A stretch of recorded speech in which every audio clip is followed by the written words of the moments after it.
जय राम जय राम जय जय राम, जय सिया राम जय जय राम, जय राम जय राम जय जय राम, जय सिया राम जय जय राम। आप सभी सनातन भाई बंधु माता बहनों का स्पिरिचुअल सर्वर परिवार में हार्दिक अभिनंदन है। आप सभी का दिन शुभ हो। श्री रामचरितमानस तुलसीदास कृत हिंदी में अयोध्या कांड आज 5वां दिन है। पिछले कथा के आगे कंटिन्यू करेंगे। सीताराम सीताराम। आइए हनुमंत बाबा विराजिए, कथा का आनंद लीजिए। जय सिया राम जय सिया राम जय सिया राम। प्रेम परमोदु न कछु कही जाई, रंक धनद पदवी जनु पाई। सादर सुंदर बदनु निहारी, बोली बहुत मधुर वचन महतारी।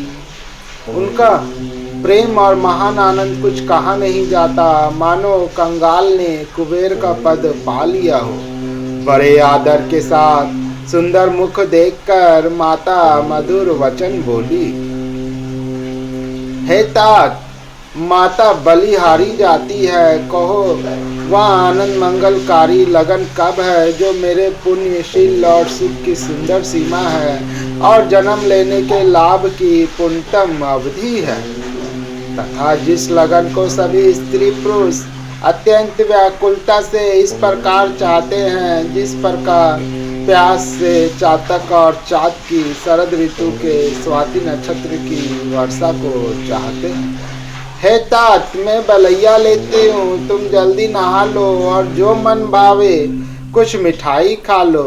भैया, तब पिता के पास जाना, बहुत देर हो गई है। माता बलिहारी जाती है। माता के अत्यंत अनुकूल वचन सुनकर जो मानो स्नेह रूपी कल्प वृक्ष के फूल थे, जो सुख रूपी मकरंद पुष्प रस से भरे थे और श्री राज लक्ष्मी के मूल थे, ऐसे वचन रूपी फूलों को देखकर श्री रामचंद्र जी का मन रूपी भोरा उन पर नहीं भूला। धर्म धुरीन श्री रामचंद्र जी ने धर्म की गति को जानकर माता से अत्यंत कोमल वाणी से कहा, हे माता, पिताजी ने मुझको वन का राज दिया है जहाँ सब प्रकार से मेरा बड़ा काम बनने वाला है। हे माता, तू प्रसन्न मन से मुझे आज्ञा दे जिससे मेरी वन यात्रा में आनंद मंगल हो। मेरे स्नेहवश भूल कर भी डरना नहीं। हे माता, तेरी कृपा से आनंद ही होगा। 14 वर्ष वन में रहकर पिताजी के वचन को प्रमाणित सत्य कर फिर लौटकर तेरे चरणों का दर्शन करूंगा। तू मन को ग्लान दुखी ना कर। रघुकुल में श्रेष्ठ श्री राम जी के ये बहुत ही नम्र और मीठे वचन माता के हृदय में बाण के समान लगे और कसकने लगे। उस शीतल वाणी को सुनकर कौशल्या वैसे ही सहम कर सूख गई जैसे बरसात का पानी पड़ने से ज्वासा सूख जाता है। हृदय का विषाद कुछ कहा नहीं जाता, मानो सिंह की गर्जना सुनकर हिरनी विकल हो गई हो। नेत्रों में जल भर गया, शरीर थर थर कांपने लगा, मानो मछली मांझा पहली वर्षी का फेन खाकर बदहवास हो गया हो। धीरज धरकर पुत्र का मुख देखकर माता गदगद वचन कहने लगी, हे तात, तुम तो पिता को प्राणों के समान प्रिय हो। तुम्हारे चरित्र को देखकर वे नित्य प्रसन्न होते हैं। राज देने के लिए उन्होंने ही शुभ दिन सोधवाया था, फिर अब किस अपराध से वन जाने को कहा। हे तात, मुझे इसका कारण सुनाओ। सूर्यवंश रूपी वन में को जलाने के लिए अग्नि कौन हो गया? तब श्री रामचंद्र जी का रुख देखकर मंत्री के पुत्र ने सब कारण समझाकर कहा। उस प्रसंग को सुनकर वे गूंगी जैसी चुप रह गई। उनकी दशा का वर्णन नहीं किया जा सकता, न रख ही सकती है न यह कह सकती है कि वन चले जाओ। दोनों ही प्रकार से हृदय में भारी संताप हो रहा है। मन में सोचती है कि देखो, विधाता की चाल सदा सबके लिए टेढ़ी होती है। लिखने लगे चंद्रमा और लिख गया राहु। धर्म और इसने दोनों ने कौशल्या जी की बुद्धि को घेर लिया। उनकी दशा साफ छुछुंदर की सी हो गई। वे सोचने लगी कि यदि मैं अनुरोध हट करके पुत्र को रख लेती हूँ तो धर्म जाता है और भाइयों में विरोध होता है, और यदि वन जाने को कहती हूँ तो बड़ी हानि होती है। इस प्रकार के धर्म संकट में पड़कर रानी विशेष रूप से सोच के वश हो गई। फिर बुद्धिमती कौशल्या जी ने स्त्री धर्म पतिव्रत धर्म को समझकर और राम तथा भरत दोनों पुत्रों को समान जानकर सरल स्वभाव वाली श्री रामचंद्र जी की माता बड़ा धीरज धरकर वचन बोली, हे तात, मैं बलिहारी जाती हूँ। तुमने अच्छा किया। पिता की आज्ञा पालन करना ही सब धर्मों का शिरोमणि धर्म है। राज देने को कहकर वन दे दिया। उसका मुख लेस मात्र भी दुख नहीं है। दुख तो इस बात का है कि तुम्हारे बिना भरत को, महाराज को और प्रजा को भारी क्लेश होगा। हे तात, यदि केवल पिताजी की ही आज्ञा हो तो माता को पिता से बड़ी जानकर वन को मत जाओ। किंतु यदि माता पिता दोनों ने वन जाने के कहा हो तो वन तुम्हारे लिए सैकड़ों अयोध्या के समान है। वन के देवता तुम्हारे पिता होंगे और वन देवियां माता होंगी। वहाँ के पशु पक्षी तुम्हारे चरण कमलों के सेवक होंगे। राजा के लिए अंत में तो वनवास करना उचित ही है। केवल तुम्हारी सुकुमार अवस्था देखकर हृदय में दुख होता है। हे रघुवंश के तिलक, वन बड़ा भाग्यवान है और यह अवध अभागी है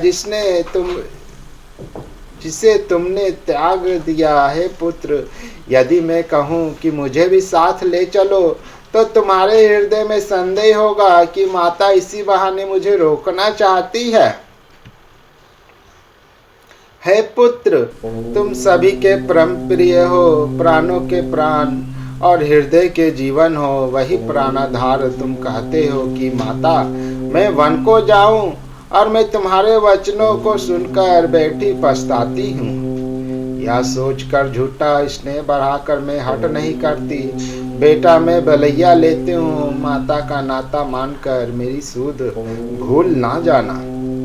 हे गोसाई, सब देव और पितर तुम्हारी वैसी ही रक्षा करे जैसे पल के आंखों की रक्षा करती है। तुम्हारे वनवास की अवधि 14 वर्ष जल है। प्रियजन और कुटुंबी मछली हैं। तुम दया की खान और धर्म की धुरी को धारण करने वाले हो।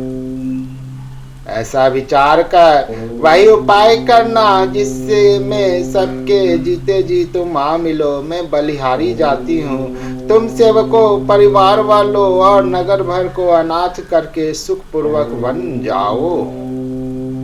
आज सबके पुण्यों का फल पूरा हो गया। कठिन काल हमारे विपरीत हो गया। इस प्रकार बहुत विलाप करके और अपने को परम अभागिनी जानकर माता श्री रामचंद्र जी के चरणों में लिपट गई। हृदय में भयानक दुस्सह संताप छा गया। उस समय के बहुविध विलाप का वर्णन नहीं किया जा सकता। श्री रामचंद्र जी ने माता को उठाकर हृदय से लगा लिया और फिर कोमल वचन कहकर उन्हें समझाया। उसी समय यह समाचार सुनकर सीता जी अकुला उठी और सास के पास जाकर उनके दोनों चरण कमलों की वंदना कर सिर नीचा करके बैठ गई। सास ने कोमल वाणी से आशीर्वाद दिया। वे सीता जी को अत्यंत सुकुमारी देखकर व्याकुल हो उठी। रूप की राशि और पति के साथ पवित्र प्रेम करने वाली सीता जी नीचा मुख किए बैठी सोच रही है। जीवननाथ प्राणनाथ वन को चलना चाहते हैं। देखे किस पुण्यवान से उनका साथ होगा। शरीर और प्राण दोनों साथ जाएंगे या केवल प्राण ही से इनका साथ होगा। विधाता की करनी कुछ जानी नहीं जाती। सीता जी अपने सुंदर चरणों के नखों को धरती कुरेद रही है।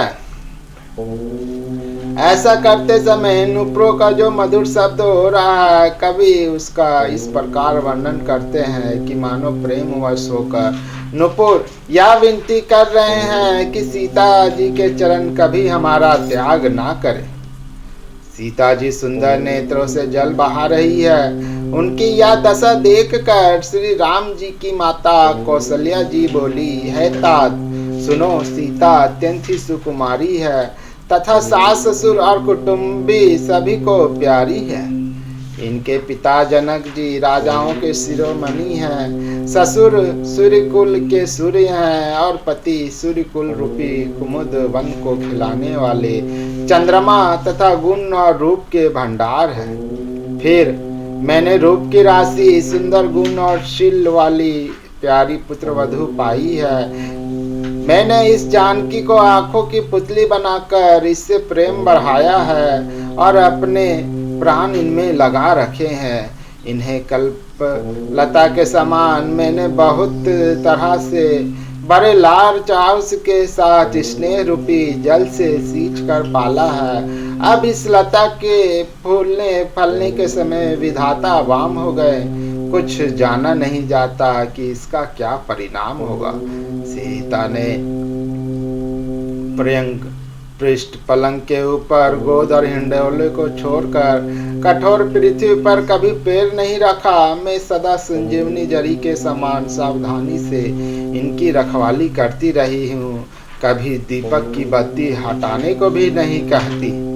वही सीता अब तुम्हारे साथ वन चलना चाहती है। हे रघुनाथ, उसे क्या आज्ञा होती है। चंद्रमा की किरणों का रस अमृत चाहने वाली चकोरी सूर्य की और आंख किस तरह मिला सकती है। हाथी, सिंह, राक्षस आदि अनेक दुष्ट जीव जंतु वन में विचरते रहते हैं। हे पुत्र, क्या विष की वाटिका में सुंदर संजीवनी बूटी शोभा पा सकती है। वन के लिए तो वर्मा जी ने विशेष सुख को न जानने वाली कोल और भीलों की लड़कियों को रचा है, जिनका पत्थर के कीड़े जैसा कठोर स्वभाव है। उन्हें वन में कभी कलेश नहीं होता अथवा तपस्वियों की स्त्रियों वन में रहने योग्य है, जिन्होंने तपस्या के लिए सब भोग तज दिए हैं। हे पुत्र, जो तस्वीर के बंदर को देखकर डर जाती है, वे सीता वन में किस तरह रह सकेंगी। देव सरोवर के कमल वन में विचरण करने वाली हंसनी क्या गरैया तलैयों में रहने के योग्य है। ऐसा विचार कर जैसी तुम्हारी आज्ञा हो, मैं जानकी को वैसी ही शिक्षा दूं।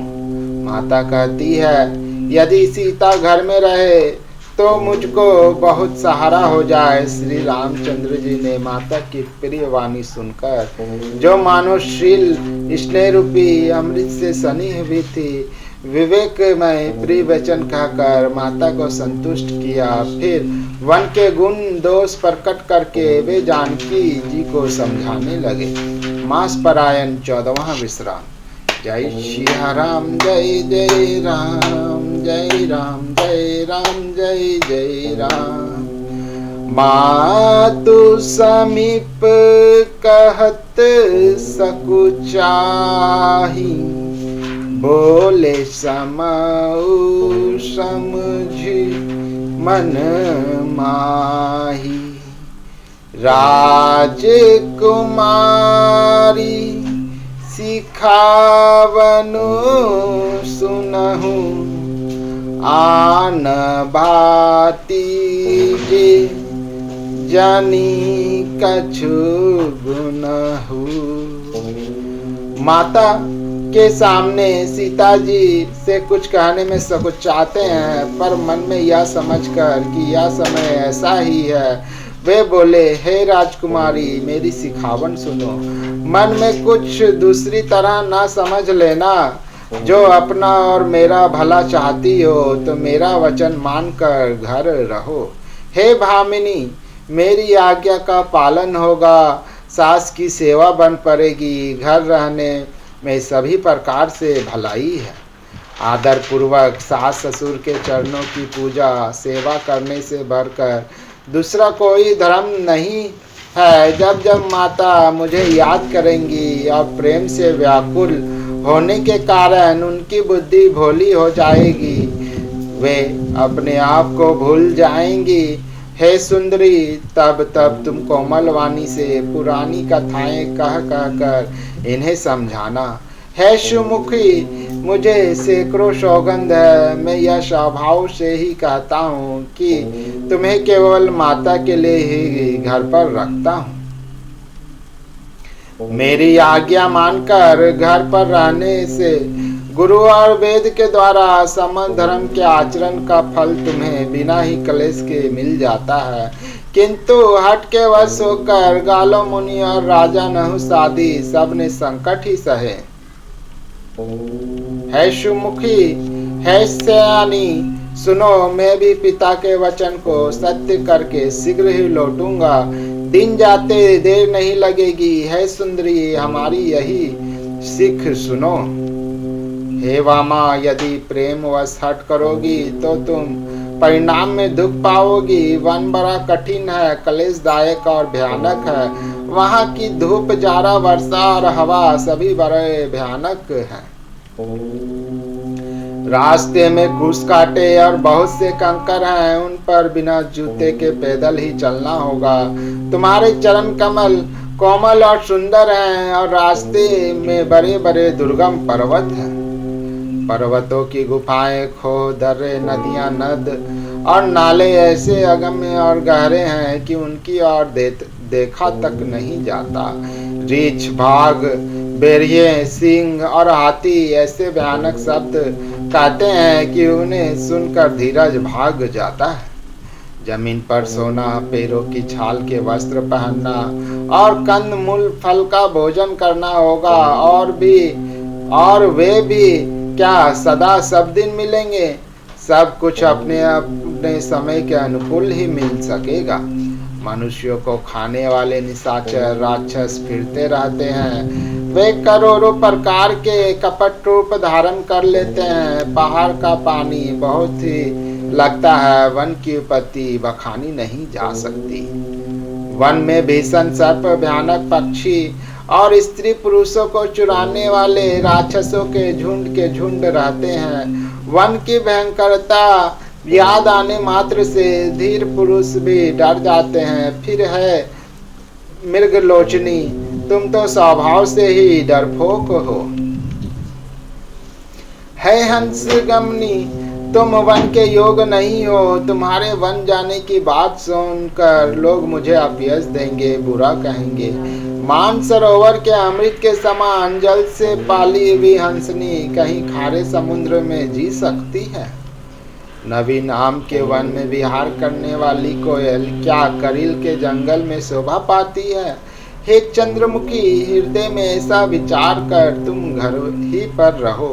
वन में बड़ा कष्ट है। स्वाभाविक ही हित चाहने वाले गुरु और स्वामी की सीख को जो सिर चढ़ाकर नहीं मानता, वह हृदय में भरपेट पछताता है और उसके हित की हानि अवश्य होती है। प्रियतम के कोमल और मनोहर वचन सुनकर सीता जी के सुंदर नेत्र जल से भर गए। श्री राम जी की यह शीतल सीख उनको कैसे जलाने वाली हुई, जैसे चकवी को शरद ऋतु की चांदनी रात होती है।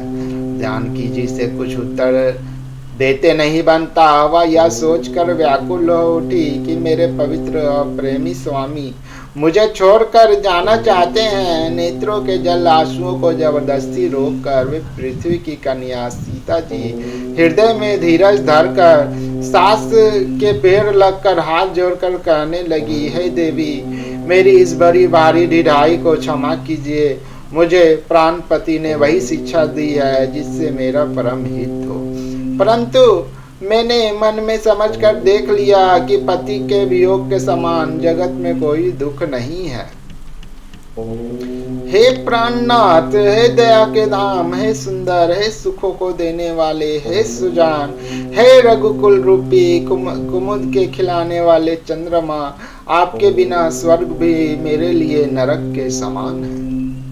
माता पिता बहन, प्यारा भाई, प्यारा परिवार, मित्रों का समुदाय, सास ससुर, गुरु, सवजन, बंधु बांधव, सहायक और सुंदर, सुशील और सुख देने वाले पुत्र, हे नाथ, जहाँ तक स्नेह और नाते हैं, पति के बिना स्त्री को सभी सूर्य से भी बढ़कर तपाने वाले हैं। शरीर, धन, घर, पृथ्वी, नगर और राज्य, पति के बिना स्त्री के लिए यह सब शोक का समाज है। भोग रोग के समान है, गहने भार रूप है, और संसार यम यातना नरक की पीड़ा के समान है। हे प्राणनाथ, आपके बिना जगत में मुझे कहीं कुछ भी सुखदायी नहीं है।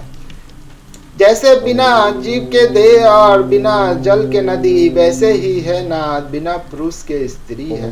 हे नाथ, आपके साथ रहकर आपका शरद पूर्णिमा के निर्मल चंद्रमा के समान मुख देखने से मुझे समस्त दुख प्राप्त होंगे। हे नाथ, आपके साथ पक्षी और पशु ही मेरी कुटुंबी होंगे, वन ही नगर और वृक्षों की छाल ही निर्मल वस्त्र होंगे, पर्णकुटी पत्तों की बनी झोपड़ी ही स्वर्ग के समान सुखों की मूल होगी। उदार हृदय के वन देवी और वन देवता ही सास ससुर के समान मेरी सार संभाल करेंगे, और कुशा और पत्तों की सुंदर साथरी बिछोना ही प्रभु के साथ कामदेव की मनोहर तोषक के समान होगी। कंद मूल और फल ही अमृत के समान आहार होंगे, और वन के पहाड़ ही अयोध्या के सैकड़ों राजमहलों के समान होंगे। क्षण क्षण में प्रभु के चरण कमलों को देख देख कर मैं ऐसे ही आनंदित रहूंगी जैसे दिन में चकवी रहती है। हे नाथ, आपने वन के बहुत से दुख और बहुत से भय, विषाद और संताप कहे, परंतु है कृपा निधान, वे सब मिलकर भी प्रभु आपके वियोग से होने वाले दुख के लवलेश के समान भी नहीं हो सकते। ऐसा जी में जानकर है सुजान शिरोमणि, आप मुझे साथ ले लीजिए, यहाँ ना छोड़िए। हे स्वामी, मैं अधिक क्या विनती करूं, आप करुणामय हैं और सबके हृदय के अंदर की जानने वाले हैं। हे दीनबंधु, हे सुंदर, हे सुख देने वाले, हे शील और प्रेम के भंडार, यदि अवधि 14 वर्ष तक मुझे अयोध्या में रखते हैं तो जान लीजिए कि मेरे प्राण नहीं रहेंगे। क्षण क्षण मैं आपके चरण कमलों को देखते रहने से मुझे मार्ग चलने में थकावट ना होगी। हे प्रियतम, मैं सभी प्रकार से आपकी सेवा करूंगी और मार्ग चलने से होने वाली सारी थकावट को दूर कर दूंगी। आपके पैर धोकर पैरों की छाया में बैठकर मन में प्रसन्न होकर हवा करूंगी, पंखा झेलूंगी। पसीने की बूंदों सहित श्याम शरीर को देखकर प्राणपति के दर्शन करते हुए दुख के लिए मुझे अवकाश ही कहाँ होगा। समतल भूमि पर घास और पेड़ों के पत्ते बिछाकर या दासी रात भर आपके चरण दबावेगी। बार बार आपकी कोमल मूर्ति को देखकर मुझको गर्म हवा भी ना लगेगी। प्रभु के साथ रहते मेरा और आंख उठाकर देखने वाला कौन है, अर्थात कोई नहीं देख सकता। जैसे सिंह की स्त्री सिंहनी को खरगोश और सियार नहीं दे सकते, मैं सुकुमारी हूँ और नाथ वन के योग हैं। आपको तो तपस्या उचित है और मुझको विषय भोग। ऐसे कठोर वचन सुनकर भी जब मेरा हृदय ना फटा तो हे प्रभु, मालूम होता है ये पामर प्राण आपके योग का भीषण दुख सहेंगे। ऐसा कहकर सीता जी बहुत ही व्याकुल हो गईं। वे वचन के योग को भी संभाल ना सकी, अर्थात शरीर के वियोग की बात तो अलग रही, वचन से भी वियोग की बात सुनकर वे अत्यंत विकल हो गई। उनकी यह दशा देखकर श्री रघुनाथ जी ने अपने जी में जान लिया कि हठ पूर्वक इन्हें यहाँ रखने से ये प्राणों को ना रखेगी। तब कृपालु सूर्यकुल के स्वामी श्री रामचंद्र जी ने कहा कि सोच छोड़कर मेरे साथ वन को चलो। आज विषाद करने का अवसर नहीं है, तुरंत वन गमन की तैयारी करो। श्री रामचंद्र जी ने प्रिय वचन कहकर प्रियतमा सीता जी को समझाया। फिर माता के पैरों लगकर आशीर्वाद प्राप्त किया। माता ने कहा, बेटा जल्दी लौटकर प्रजा के दुख को मिटाना और यह निठुर माता तुम्हें भूल ना जाए। हे विधाता, क्या मेरी दशा फिर पलटेगी? क्या अपने नेत्रों से मैं इस मनोहर जोड़ी को फिर देख पाऊंगी? हे पुत्र, वह सुंदर दिन और शुभ घड़ी कब होगी जब तुम्हारी जननी जीते जी तुम्हारा चांद सा मुखड़ा फिर देखेगी? हे तात वत्स कहकर, लाल कहकर, रघुपति कहकर, रघुवर कहकर मैं फिर कब तुम्हें बुलाकर हृदय से लगाऊंगी और हर्षित होकर तुम्हारे अंगों को देखूंगी। यह देखकर कि माता स्नेह के मारे अधीर हो गई है और इतनी अधिक व्याकुल है कि मुंह से वचन नहीं निकलता। श्री रामचंद्र जी ने अनेक प्रकार से उन्हें समझाया। वह समय और स्नेह वर्णन नहीं किया जा सकता। तब जानकी जी सास के पांव लगी और बोली, हे माता सुनिए, मैं बड़ी ही अभागनी हूँ। आपकी सेवा करने के समय देव ने मुझे वनवास दे दिया, मेरा मनोरथ सफल न किया। आप क्षोभ का त्याग कर दे, परंतु कृपा ना छोड़िएगा। कर्म की गति कठिन है, मुझे भी कुछ दोष नहीं। सीता जी के वचन सुनकर सास व्याकुल हो उठी। उनकी दशा को मैं किस प्रकार बखान कर कहूँ।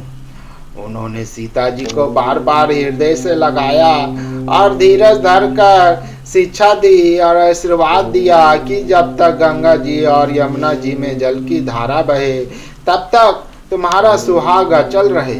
सीता जी को सास ने अनेकों प्रकार से आशीर्वाद और शिक्षाएं दी और वे सीता जी बड़े ही प्रेम से बार बार चरण कमलों में सिर निवाकर चली। जब लक्ष्मण जी ने ये समाचार पाए तब वे व्याकुल होकर उदास मुंह उठ दौड़े।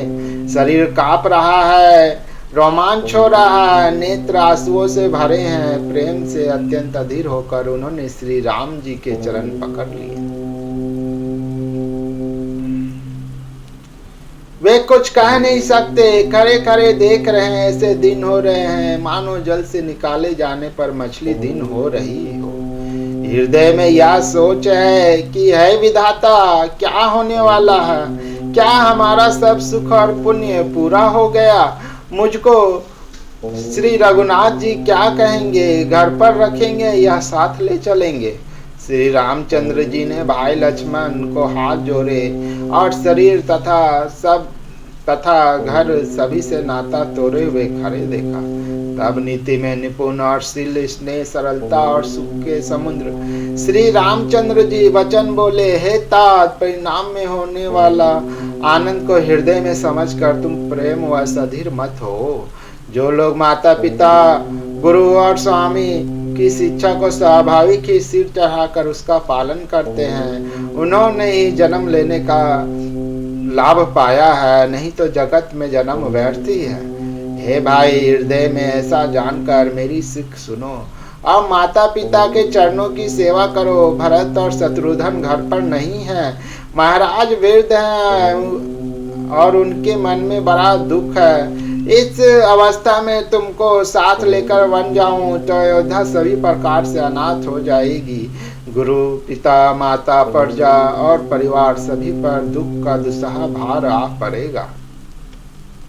अतः तुम यहीं रहो और सबका संतोष करते रहो, नहीं तो है तात बड़ा दोष होगा। जिसके राज्य में प्यारी प्रजा दुखी रहती है वह राजा अवश्य नरक का अधिकारी होता है। हे तात, ऐसी नीति विचार कर तुम घर रह जाओ। यह सुनते ही लक्ष्मण जी बहुत ही व्याकुल हो गए। इन शीतल वचनों से वे कैसे सूख गए जैसे पाले के स्पर्श से कमल सूख जाता है। प्रेमवश लक्ष्मण जी से कुछ उत्तर नहीं देते बनता। उन्होंने व्याकुल होकर श्री राम जी के चरण पकड़ लिए और कहा, हे नाथ, मैं दास हूँ और आप स्वामी हैं, अतः आप मुझे छोड़ ही दे तो मेरा क्या बस है।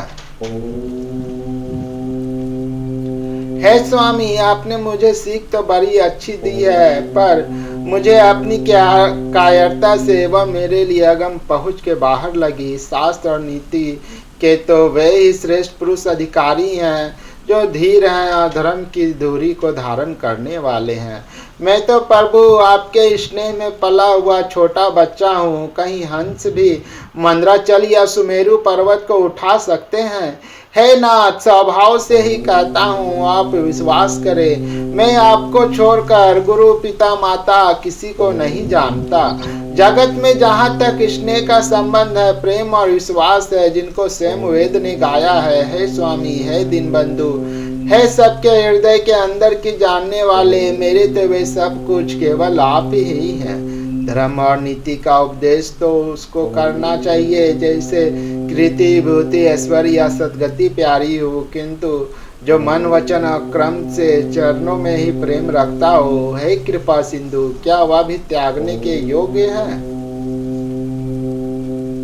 दया के समुद्र श्री रामचंद्र जी ने भले भाई के कोमल और नम्रता युक्त वचन सुनकर और उन्हें स्नेह के कारण डरे हुए जानकर हृदय से लगाकर समझाया और कहा, हे भाई, जाकर माता से विदा मांग आओ और जल्दी वन को चलो। रघुकुल में श्री राम जी की वाणी सुनकर लक्ष्मण जी आनंदित हो गए। बड़ी हानि दूर हो गई, अब बड़ा लाभ हुआ। वे हर्षित हृदय से माता सुमित्रा के पास गए, मानो अंधा फिर से नेत्र पा गया हो। उन्होंने जाकर माता के चरणों में मस्तक नवाया, किंतु उनका मन रघुकुल को आनंद देने वाले श्री राम जी और जानकी जी के साथ था।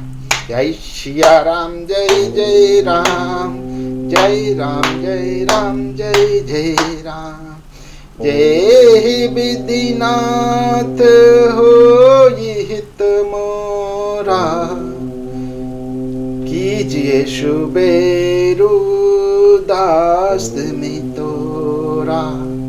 जय विधि प्रभु प्रसन्न मन होई, करुणा सागर की जी सोई। हर हर महादेव, बम बम बोले।